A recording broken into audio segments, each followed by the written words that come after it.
pessoal do primeiro ano, vou divulgar para vocês aqui uma pequena correção daquela lista que eu passei de movimentos da Terra, né? Uma lista bem desafiadora, acho que tinha algumas questões que todas as questões são de vestibular, aí vocês conseguem ver a complexidade que esse assunto consegue atingir nas questões, né?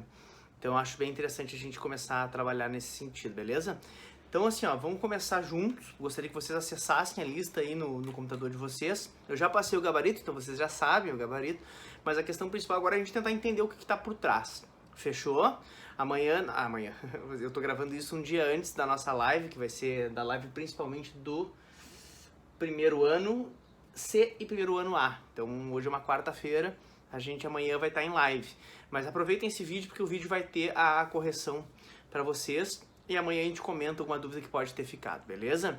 Então assim, primeira questão, gente, falar sobre o movimento de translação da Terra é fácil afirmar que... Então, o movimento de translação, 365 dias e 6 horas. Significa que é um movimento que a Terra faz em torno do Sol e esse movimento, somado à inclinação do eixo da Terra, aqui está o Sol, vamos imaginar, a Terra com seu eixo de rotação é inclinada em relação ao Sol. Então ela faz a translação de uma forma inclinada.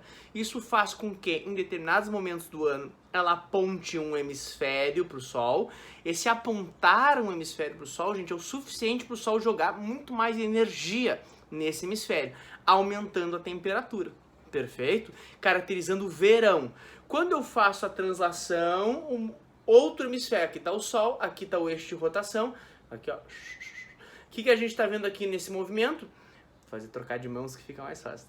O que a gente está vendo aqui então? Sol, eixo de inclinação. Este hemisfério está mais apontado, vamos botar uma orientação para a gente conseguir se compreender.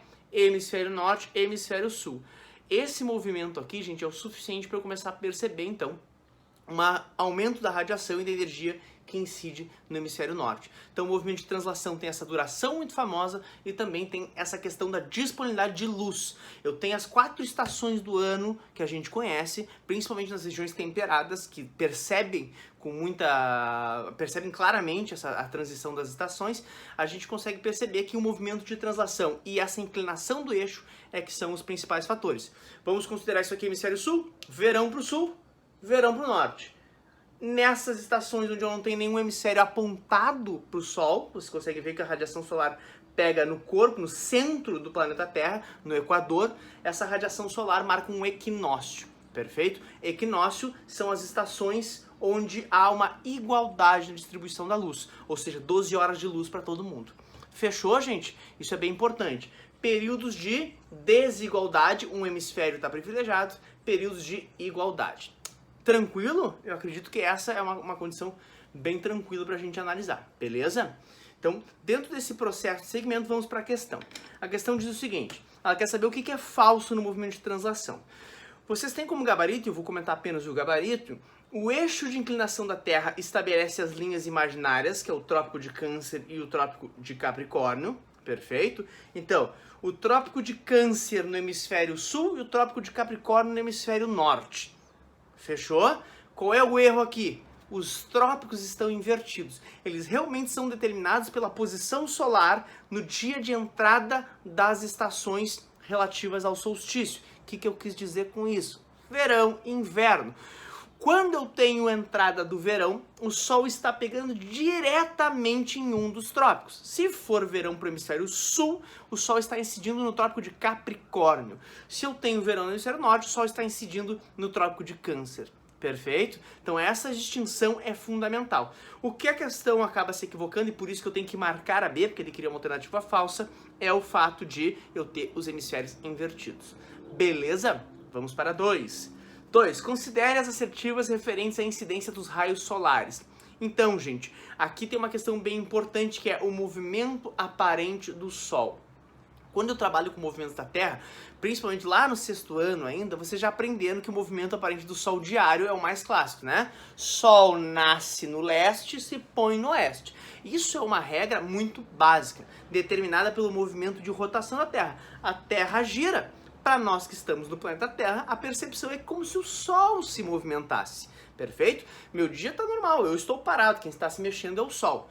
Na prática, a gente sabe que quem se movimenta é a Terra, com seu movimento rotacional. perfeito? Mas a nossa percepção dá a entender que o movimento é solar.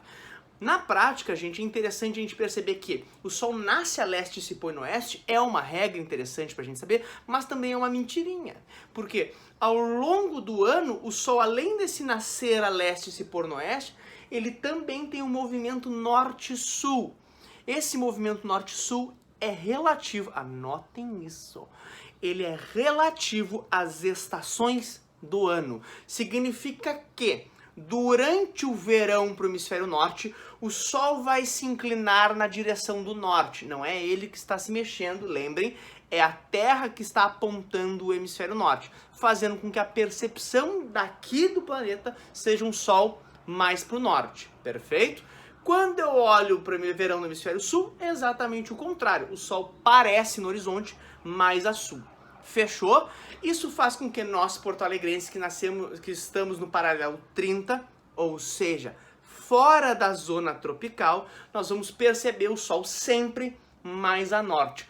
O Sol nunca nasce a leste perfeitamente e se põe a oeste perfeitamente em Porto Alegre ou qualquer latitude fora da zona tropical. Perfeito? Fora da zona tropical, para nós aqui em Porto Alegre, o Sol nasceria um pouco mais a nordeste, passa pela face norte ao meio-dia, ou seja, ele está deitadinho no céu aqui, né? Bem alto, mas marcando ao meio-dia a face norte, e depois ele se põe a nordeste. É por isso que em Porto Alegre os apartamentos mais caros, mais valorizados, são aqueles que têm as janelas voltadas para o norte, porque pegam o sol da manhã, pegam o sol do meio-dia e pegam o sol do fim do dia. Ele é iluminado durante o dia inteiro. Isso valoriza o imóvel exatamente por questões de saúde, né, de entrada dos raios solares, a questão de circulação do ar, uma série de fatores. Perfeito? Luminosidade também. Então nós temos aqui a afirmação que é a seguinte: qualquer cidade localizada a 30 graus de latitude sul, como por exemplo Porto Alegre, terá o meio-dia solar a sua soma projetada para sul. Sim, porque se o Sol vem de norte, como acabei de falar, a sombra é projetada para sul. Depois, gente, vocês têm como gabarito a afirmativa 1, vamos refutar a 2. Afirmativa 2. Os estados da Amazônia não têm horário de verão, pois apresentam o Sol em zênite durante todo o ano. Sol em zênite é quando o Sol está perfeito, ele faz um movimento aparente, ó, nasce a leste e se põe no oeste, e no meio-dia o Sol vai ocupar o ponto perfeito em relação à minha cabeça. Ninguém tem Sol a zênite o ano inteiro. A zona tropical, gente, apresenta, né, o Sol a zênite 2 vezes ao ano. Uma no Sol indo em direção ao trópico, depois na volta. E os trópicos apenas uma vez, que é no dia do solstício relativo àquele trópico. Perfeito? Então, o solstício de inverno, relativo ao trópico de Câncer, é o solstício de 21 de junho. Abertura do inverno para nós, porém, abertura do verão para o hemisfério norte. Solstício para nós aqui no hemisfério sul, 21 de dezembro, abertura do signo de Capricórnio, portanto, trópico de Capricórnio, e essa incidência ali marcada mais presente, perfeito? Neste trópico. Então nós temos, né, essa afirmativa é falsa porque ninguém passa o ano inteiro com o Sol em zênite, o Sol se desloca norte e sul. O Sol da meia-noite acontece em áreas localizadas desde o Círculo Polar Ártico até o Polo Norte e desde o Círculo Polar Antártico até o Polo Sul. Ou seja, o fenômeno Sol da meia-noite, para quem não lembra, Sol da meia-noite significa eu ter durante 24 horas o Sol no horizonte, né? Essas latitudes muito altas, Círculo Polar até o Polo, apresentam um fenômeno que é um fenômeno de luminosidade. Durante o verão, eles acabam tendo períodos bem mais longos de luminosidade, o Sol não se põe durante a noite, né? Os dias ficam extremamente longos durante um período de alguns meses. Na questão do polo, beira. Continuando nosso vídeo, a gente teve um pequeno cortezinho aí por causa da memória do celular, mas na prática voltamos aqui, estávamos na questão número 2, né? Então, lembrando principalmente a parte do fenômeno Sol da meia-noite e grande noite polar. Devido à inclinação do eixo de rotação da Terra, nós temos esse fenômeno onde a região polar, tanto o norte quanto o sul, durante a estação de inverno e verão, tem um fenômeno de luminosidade. Durante o inverno, fica um bom período, passando alguns meses, e na questão do polo, próximo a 6 meses, de noite, se for inverno, e se for verão, acontece, né, exatamente o contrário. Ficam quase 6 meses de dia, né? Vai depender da latitude, a durabilidade do fenômeno. Fechou? Na sequência dos fatos, então, nós ficamos com apenas 1 e 3, letra D de doido. Na 3, gente, vocês têm ali um texto do Érico Veríssimo que fala um pouco sobre a entrada de uma estação e qual é o fator que determina isso, né? Ele descreve o outono e a questão pergunta: qual é a próxima estação, a estação que está chegando, né? Se eu estou no outono, a estação que está chegando é o inverno. Então ali, solstício de inverno. E o fator que determina a entrada das estações, as grandes temperaturas, isso eu preciso que vocês saibam, é a distância do Equador. Quanto mais afastado eu estiver do Equador, vocês vão ter um fenômeno, né, muito importante, que é a diminuição das médias térmicas e também uma maior percepção dessa alternância das estações do ano. Nós estamos dentro da zona temperada, né? O Rio Grande do Sul é considerado um clima subtropical, já em área temperada. O que significa isso? Que nós estamos fora da zona tropical. Se nós estamos fora da zona tropical, nós temos já uma transição das estações mais definidas e o fator principal para isso é a distância do Equador. Distância do Equador é a mesma coisa que latitude. Fechou? Então, letra A. Chegamos na 4, gente. A 4 ela tem uma sacanagem, tá?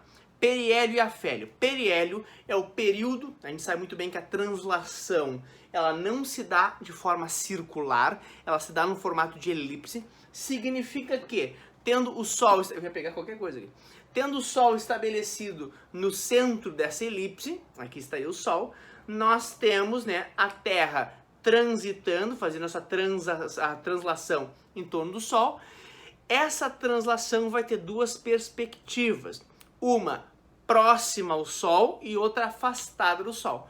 No período perto do Sol, gente, é o periélio, eu tenho uma intensificação do movimento de translação. Ele fica mais rápido. Por quê? Por causa da atração gravitacional existente entre o Sol, extremamente massivo, em relação ao planeta Terra. Então é como se o Sol puxasse a Terra e eu sofro uma aceleração no periélio. Perto do Sol, gente, é muito importante que a gente destaque que a diferença é muito pequena. Ela é significativa na força gravitacional, mas ela não é suficiente para causar as estações do ano. O que causa as estações do ano é a inclinação do eixo da Terra, perfeito? Junto com o movimento de translação. Então, estar perto do Sol remete a uma aceleração do movimento de translação. E afastado, né, exatamente o movimento onde o ciclo fica mais lento, se aproxima, acelera. Perfeito? Periélio e afélio. Nessa questão, gente, vocês têm um outro detalhezinho que é muito importante. O globo está invertido para o nosso padrão tradicional. A URGS, em vez de botar o norte para cima, ela botou o sul para cima. Perfeito? Com o sul para cima, e ela fala ali, ó, observe a órbita terrestre desde um ponto ao sul da eclíptica. Eclíptica é o plano da órbita, né? Mais ou menos o plano onde a Terra faz seu movimento de translação, a sua órbita em torno do Sol. E ela estava te falando que a gente está olhando a partir do sul, significa que quem está em cima é o hemisfério sul e quem está embaixo é o hemisfério norte, nessa nossa representação plana. Perfeito? Fica claro isso? É uma questão, é a mais difícil que nós temos aqui, tá, gente? Tendo em vista isso, a gente vai conseguir refutar todas as alternativas e a única verdadeira é a número 1. Na posição 4, temos solstício de inverno para o hemisfério sul. Inverno para o hemisfério sul, se o sul está em cima, ele está inclinado para trás. E quem está levemente apontado para o sol é o hemisfério norte. Verão para o hemisfério norte. Fechou? Essa questão, gente, na live eu vou trazer um pouquinho, né, um pouco mais. Vocês talvez acessem esse vídeo depois da live, então vai virar uma confusão. Mas na live, para todas as turmas do primeiro ano, eu vou trabalhar esta questão. Fechou? Na sequência dos fatos, gente, vocês têm a questão número 5, que é: considere a seguinte afirmação: se isso acontecesse, não teríamos noites e dias. De um lado, a Terra ficaria imensamente mais aquecida do que o outro, e o outro muito frio.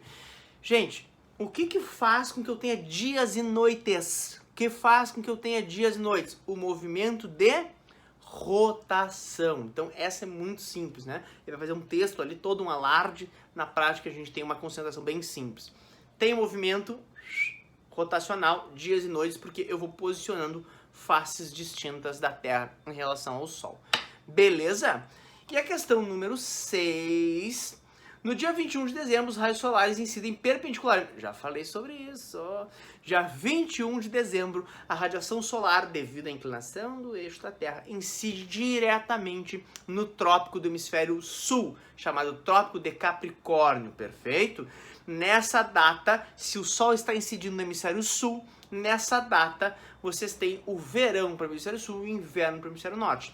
A resposta correta do vestibular da UPF, que é a Universidade de Passo Fundo, vocês têm letra D. O hemisfério norte está recebendo menos insolação e vivendo a sua estação invernal, em que os dias são mais curtos e as noites mais longas. Essa é a definição, né, do inverno, inclusive, né? Dias mais curtos e as noites mais longas. A gente vai perceber isso, ao ponto de chegar na região polar e nem ter dia, né, durante o inverno, passar um bom período só no escuro. Imaginem vocês numa situação dessa. Pensa nisso. Na sequência, questão 7. O fenômeno da meia-noite, do sol da meia-noite. Vocês estão ouvindo isso? A polícia resolveu fazer uma perseguição, né, no meio da minha live, na minha aula aqui. Bom, questão 7. O fenômeno sol da meia-noite no hemisfério norte ocorre durante a estação sol da meia-noite. Significa que o hemisfério norte tem que estar mais iluminado, tem que estar recebendo mais luz para ele acontecer. Portanto, só pode acontecer durante o verão no hemisfério norte. Como não tem alternativa verão no hemisfério norte, eu marco inverno no hemisfério sul. Porque se eu falei inverno no hemisfério sul, obviamente é verão no hemisfério norte. Gente, essas eram as questões. Espero que vocês tenham conseguido resolver aí, fazer bonitinho. Mando um beijo pra vocês. Lá no meu outro canal, que é o Professor Gabriel Correia, esse aqui é um canal só pra conversar com vocês, do Pastor Domes. No meu outro canal, Gabriel, eu vou gravar vídeos sobre os movimentos da Terra nas próximas aulas, tá? Então, posso compartilhar o link pra vocês também. Beleza? Sucesso aí, estudem bastante e até a nossa live.